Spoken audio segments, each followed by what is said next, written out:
Hebreus, capítulo 5, a partir do verso 11. Nós vamos ler do verso 11 até o verso 14. Pega a sua Bíblia, a sua Bíblia que está no celular, no tablet, e interaja conosco aí, Hebreus, capítulo 5, a partir do verso 11 até o verso 14. A palavra do Senhor diz assim em Hebreus: a esse respeito, temos muitas coisas que dizer e difíceis de explicar, porquanto vos tendes tornado tardios em ouvir. Pois, com efeito, quando devíeis ser mestres, atendendo ao tempo decorrido, tendes novamente necessidade de alguém que vos ensine de novo quais são os princípios elementares dos oráculos de Deus. Assim vos tornastes como necessitados de leite e não de alimento sólido. Ora, todo aquele que se alimenta de leite é inexperiente na palavra da justiça porque é criança. Mas o alimento sólido é para os adultos, para aqueles que, pela prática, têm as suas faculdades exercitadas para discernir não somente o bem, mas também o mal. Vamos orar? Ó Deus, fala ao nosso coração pela Tua palavra e obra do Teu Santo Espírito para a edificação da Tua igreja, para a glória do Senhor. Ajuda-nos, Senhor, nessa caminhada e reflexão na Tua palavra. Nós nos declaramos totalmente dependentes de Ti nesse processo. E pedimos a Tua graça, a Tua misericórdia, a Tua bênção, em nome de Jesus Cristo, nosso Senhor e Salvador. Amém. Eu quero falar com você hoje sobre maturidade cristã. E eu quero começar com um parágrafo que não é pequeno, mas eu vou abusar um pouquinho da sua paciência aí, porque é um parágrafo tão rico, escrito pelo pastor Ricardo Barbosa, lá da Igreja Presbiteriana do Planalto, em Brasília, um grande amigo. E ele escreveu sobre o longo caminho da maturidade. E ele disse o seguinte: tenho me perguntado com relativa frequência por que as pessoas são tão resistentes ao amadurecimento? Por que tem se tornado tão raro ver homens e mulheres crescendo emocionalmente e espiritualmente? Convivo com pessoas que, apesar de todas as experiências já vividas, depois de terem lido bons livros, conversado com pessoas maduras e inteligentes, de terem passado por escolas e universidades, ouvirem boas palestras e saberem quase tudo o que a Bíblia ensina, permanecem imaturas. Pessoas assim resistem com todas as forças a qualquer mudança. Repetem os mesmos erros, as mesmas dúvidas, os mesmos sentimentos de rejeição, implicam com as mesmas coisas, oram pelos mesmos assuntos, brigam as velhas brigas.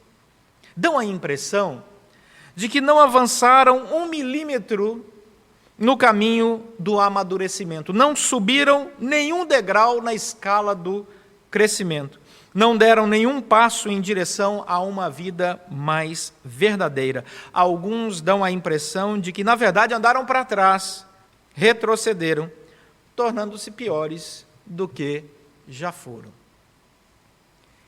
Esse texto é um texto muito interessante, é um texto forte, é um diagnóstico sobre a alma humana. E quando nós olhamos alguns outros autores falando sobre a maturidade cristã e a importância dela, nós encontramos, por exemplo, o pensamento de Henry Nouwen, que disse o seguinte, que dentro de nós coabitam um cordeiro e um leão ao mesmo tempo. E a maturidade espiritual está na habilidade de permitir que cordeiro e leão deitem juntos, e eles possam conviver, aprender a viver junto, esse cordeiro e esse leão dentro de nós. Agostinho de Hipona disse que nós devemos orar a Deus, e nas suas confissões ele ora ao Senhor pedindo esse amadurecimento, e ele diz assim: Senhor nosso Deus, faze que sejamos cheios de esperança à sombra das tuas asas, e dá-nos a proteção e apoio. Tu nos sustentarás desde pequenos e até o tempo dos cabelos brancos, pois a nossa firmeza é firmeza quando se apoia em ti, mas é fraqueza quando se apoia em nós. Esse é o caminho do amadurecimento, na perspectiva desta oração de Agostinho. O Dr. John Stott diz que a maturidade em Cristo, ela está enfaticamente disponível, não somente a um seleto grupo de pessoas, mas a todos os cristãos. E a Escritura Sagrada vai nos convidar ao caminho da maturidade cristã. Por isso que o autor, ao escrever a carta aos Hebreus, e nós não sabemos quem foi o autor aos Hebreus, essa carta dos Hebreus, ninguém sabe quem escreveu.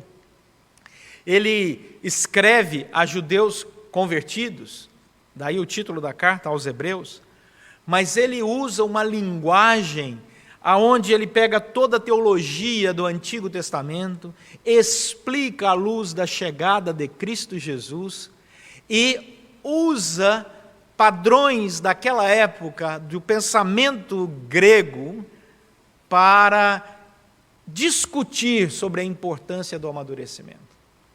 Quando nós olhamos, por exemplo, o capítulo 1 de Hebreus, Hebreus 1:1, o autor diz o seguinte: havendo Deus outrora falado muitas vezes e de muitas maneiras aos pais pelos profetas, nos últimos dias nos falou pelo Filho, Jesus, a quem constituiu o herdeiro de todas as coisas, pelo qual também fez o universo.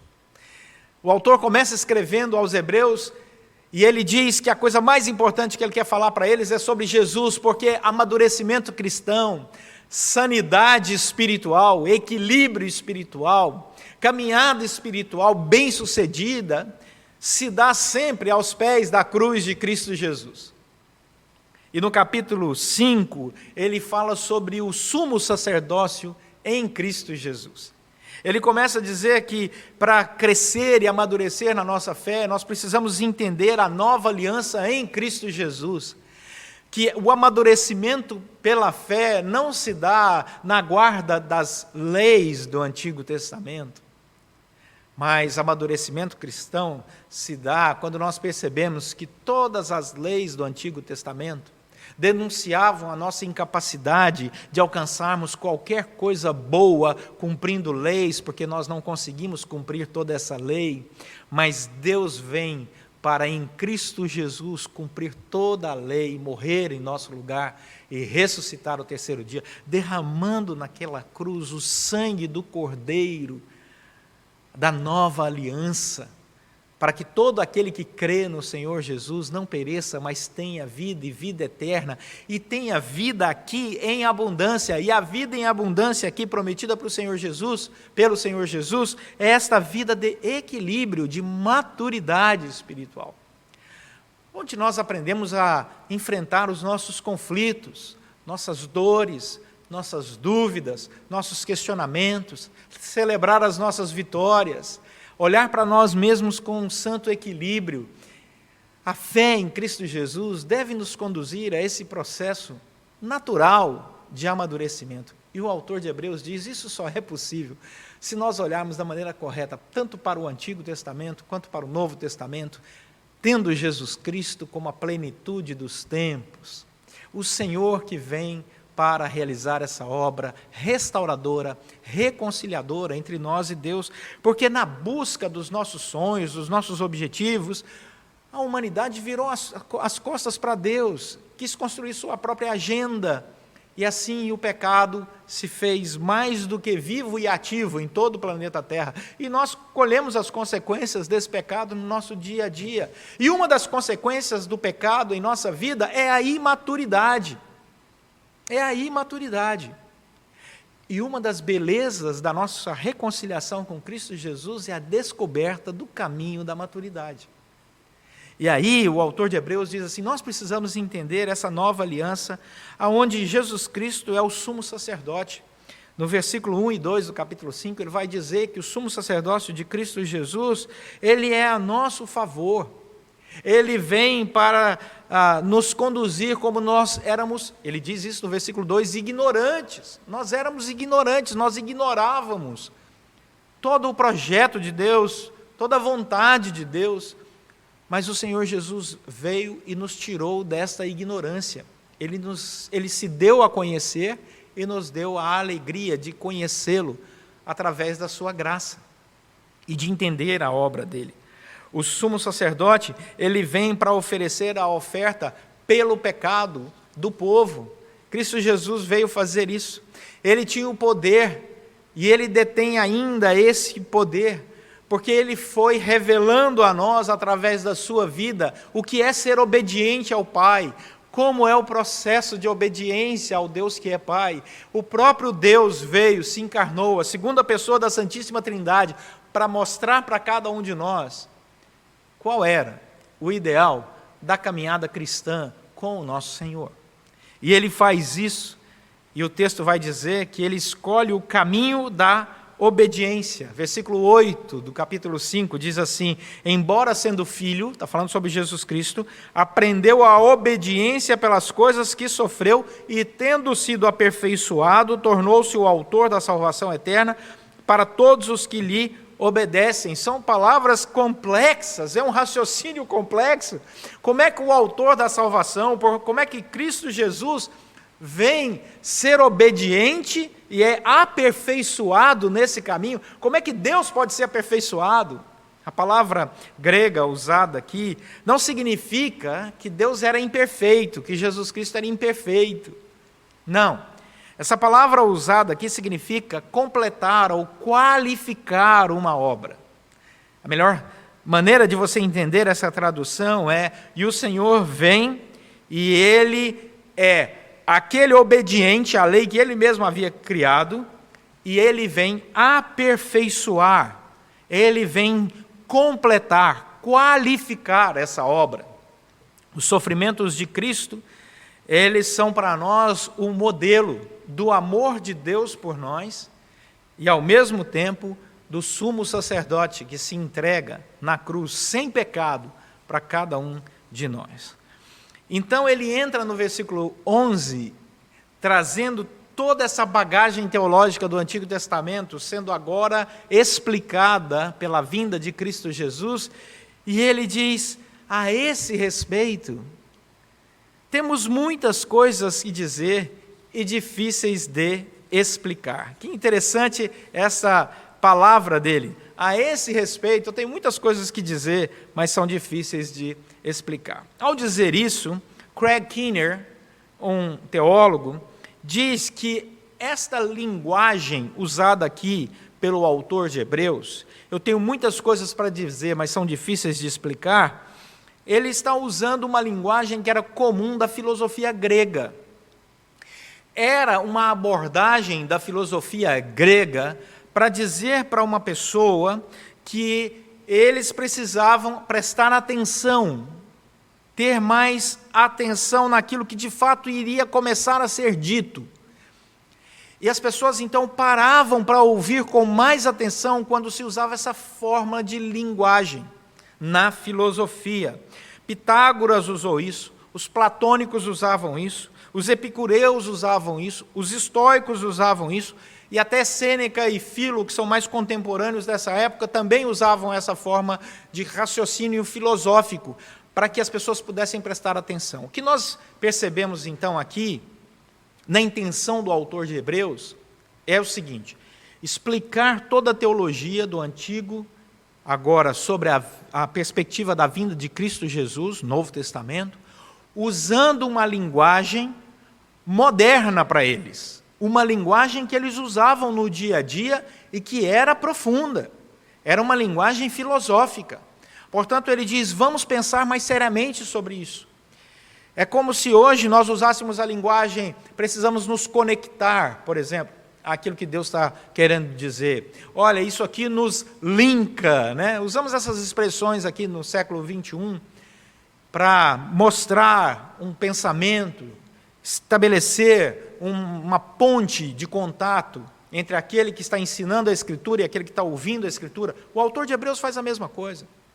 Então ele não está desprezando o seu público, muito pelo contrário, ele está chamando a atenção deles para algo que é sério, para algo que é fundamental, para algo que trará amadurecimento, maturidade na vida cristã deles. E por isso o Craig Keener diz que esta foi a forma como o autor escolheu. E aí eu vou fazer uma nota de rodapé para cá, né? Por isso que eu acredito que o autor de Hebreus é Apolo. Mas isso aí é uma outra argumentação, outro sermão, né, sobre isso, uma aula de escola dominical sobre isso, por causa da maneira como o discurso é construído. Um outro autor que vai falar muito sobre isso, Neil Lightfoot, ele fala que esses princípios elementares que o autor de Hebreus chama a atenção aqui, quando ainda, no comecinho do que ele deseja falar para eles, eles diz assim: vocês têm se tornado tardios em ouvir, e é necessário explicar para vocês os princípios elementares dos oráculos de Deus. O comentarista Lightfoot vai dizer que esses princípios elementares também eram uma construção de pensamento usado para quem estudava matemática na época, para quem estudava astronomia na época, para quem estudava se deleitava, se alegrava em estudar qualquer coisa de maneira mais atenciosa. E ele diz que essa palavra e essa fórmula usada aqui, ela era tão ampla de significado que o tradutor opta por princípios elementares da fé cristã, dos oráculos de Deus. Portanto, nós não estamos aqui tratando de um texto onde as coisas são simples e que o autor está completamente desmotivado em falar para aqueles que estavam lendo sobre a maturidade. Muito pelo contrário, ele está chamando a atenção deles para dizer: nós precisamos ter maturidade. Nós precisamos pensar as coisas de maneira mais profunda. E é isso que ele diz a partir do versículo 12: com efeito, quando devíeis ser mestres, atendendo ao tempo decorrido, tendes necessidade que alguém volte e fale das coisas mais básicas da fé cristã. Um outro comentarista, David Stern, ele diz que não tem nada errado com o leite, esse primeiro alimento, antes de vir o alimento sólido. Não tem nada errado em você começar a vida cristã bebendo esse leite, esse primeiro ensino da palavra. Isso é natural, é desejável, é correto, é o processo que todo cristão passa. Nós precisamos entender a importância dos processos no caminho da maturidade. Nós começamos, sim, na vida cristã, aprendendo as coisas que são mais elementares, mais básicas, mas nós devemos progredir. Então, o leite é importante, assim como o alimento sólido, quando dado na hora certa, na medida certa, e há um progresso na vida da pessoa. Nós não podemos desprezar os princípios elementares da fé cristã, os oráculos de Deus, aquilo que é básico. Isso é fundamental, porque entendendo isso, nós precisamos partir então para um alimento mais sólido, que é o que ele vai dizer no versículo 13 e 14. Como é que eu posso perceber que eu estou me tornando uma pessoa mais madura na fé cristã? Versículo 13. Todo aquele que se alimenta de leite é inexperiente na palavra da justiça, porque é criança. O que vai estabelecer para nós uma norma para que você possa analisar a sua maturidade é o seu conhecimento da palavra e o quanto a palavra, de fato, te muda pela ação do Espírito Santo de Deus. Muitas pessoas não progridem na maturidade cristã porque, apesar de ouvirem a palavra, não praticam. Entendem os conceitos cristãos, mas eles são apenas conceitos. Eles não se traduzem na prática diária da vida. Por exemplo, entende o conceito e a importância de ler a Bíblia todos os dias, mas não pratica. Entende a importância de orar todos os dias, ter uma vida devocional, mas não pratica. Entende a importância de só dizer a verdade, não falar mentira, mas não pratica. Entende a importância de não murmurar, mas não pratica. Continua murmurando. Entende a importância de não falar alguma coisa que possa depreciar o outro, mas não pratica. Continua, via de regra, se permitindo participar de conversas que depreciem a vida de outras pessoas. Então, é essa ausência da ponte entre aquilo que nós sabemos na Escritura e aquilo que nós devemos praticar, é esta ausência que nós chamamos de imaturidade. Quando alguém é maduro, quando ele usa todas as suas faculdades para lembrar do que aprendeu, praticar o que aprendeu e progredir, atravessando novas pontes, até o juízo do Senhor, até o momento em que se apresentar perante o Senhor e entrar na vida eterna. Porque sabe que esse dia chegará. Ele se alimenta então de alimento sólido, diz o versículo 14. Esse alimento sólido, que é a palavra de Deus, versículo 14, é para os adultos. Para aqueles, como é que eu reconheço os adultos? Que pela prática têm as suas faculdades exercitadas. Percebam, pela prática têm as suas faculdades exercitadas. Essa palavra faculdades na língua grega é a palavra aistéteria, que é a capacidade da mente em usar o seu entendimento para julgar algo. É quando você pensa antes de falar. É quando você reflete antes de agir. É quando você percebe que aquilo que está sendo dito é uma armadilha para você colocar o pé e permanecer numa vida de pecado, acorrentado ali a estratégias ruins que desagradam a Deus. Quando você pensa antes de falar, quando você pensa antes de agir, quando você questiona a si mesmo, à luz da Escritura Sagrada, o que eu estou pensando em fazer, o que eu estou fazendo, o que eu estou exercitando, está correto? Agrada a Deus? Então, nós percebemos que isso está acessível a todo cristão. Percebam, não é algo como uma experiência sobrenatural, milagrosa. Não. É um exercício natural da vida cristã. O amadurecimento é um processo natural. Você não tem que orar por uma revelação de um anjo, você não tem que orar para que o próprio Deus apareça diante de você, como apareceu para Moisés. Não. É o exercício natural de quem lê a palavra, medita na palavra e exercita, pratica aquilo que a palavra do Senhor diz.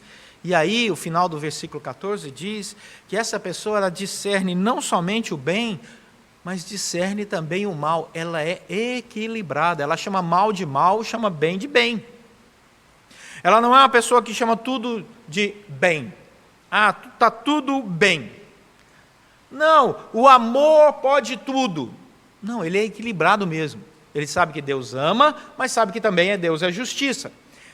Ele sabe que Deus é misericordioso, mas sabe que Deus também se desagrada quando ele olha cristãos que não estão na vida que ele revelou na Escritura que um cristão deveria viver. Então, quando nós percebemos a importância dessas faculdades que o Senhor já nos deu, sendo exercitadas no nosso dia a dia, nós começamos a perceber o que é bom e o que é mal. Aquilo que faz bem para a vida cristã e aquilo que não faz. Isso se chama equilíbrio. Isso se chama equilíbrio. Quando crescemos na fé, nós vivemos melhor. Quando nós nos preocupamos com a nossa maturidade, nós já estamos vivendo melhor. Quando nós pensamos antes de falar, nós já estamos vivendo melhor.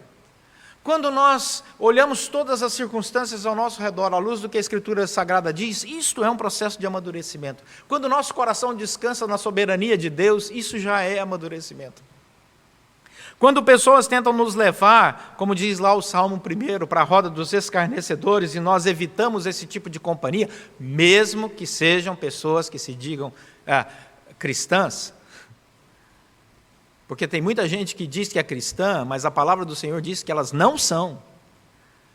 E nós precisamos ficar atentos, porque pelos seus frutos os conhecereis. Nós precisamos ficar atentos, porque às vezes as armadilhas estão dentro das próprias igrejas. Se o mundo já é repleto de armadilha, isso não isenta, vez por outra, de termos problemas de pessoas que não são cristãs e que entram pelas portas da igreja para tentar criar a facção, a inveja, a discórdia, a desunião, a avareza, a falta de amor, levando as pessoas a fazer outras coisas e não praticar a palavra da verdade. Nós precisamos ficar atentos a isso. Amadurecimento cristão é quando nós ouvimos mais e falamos menos. Tá bom, pastor, mas o que é que a gente leva para casa? A gente leva para casa esse convite. Porque se nós entendermos aquilo que a palavra do Senhor diz, e se nós praticarmos isso, nós vamos ler mais a Escritura, nós vamos orar mais, nós vamos refletir mais à luz do que a palavra de Deus diz, nós vamos ter mais comunhão, nós vamos ser até pessoas reconhecidas no meio da sociedade pela nossa sobriedade naquilo que falarmos, naquilo que fizermos, na nossa coerência, na nossa tranquilidade, na leveza da nossa alma, na nossa alegria. Jesus Cristo, o Cordeiro de Deus, também é o leão da tribo de Judá.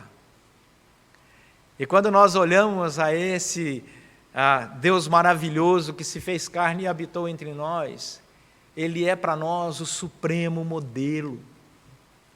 Existem várias pessoas indo atrás de seres humanos, pecadores, como se eles fossem gurus da existência humana, e tentando beber nessas pessoas o exemplo maior para as suas vidas. Nós temos várias pessoas no mundo que podem nos ensinar coisas preciosas, mas o modelo, artigo definido, só tem um: Jesus Cristo. Ele é o nosso supremo pastor. E nós precisamos beber as palavras de Jesus. E nós precisamos praticar as palavras de Jesus. É a isso que se chama cristão. O cristão é aquele que segue os passos de Cristo. E esse amadurecimento cristão traz para nós uma alegria, uma vida com uma qualidade magnífica. E nós descobrimos o quanto é bom atender a esse convite e vivendo dia após dia dentro da palavra, a partir desse convite gracioso de Deus, nós podemos ser sal na terra e luz no mundo para a glória do Senhor.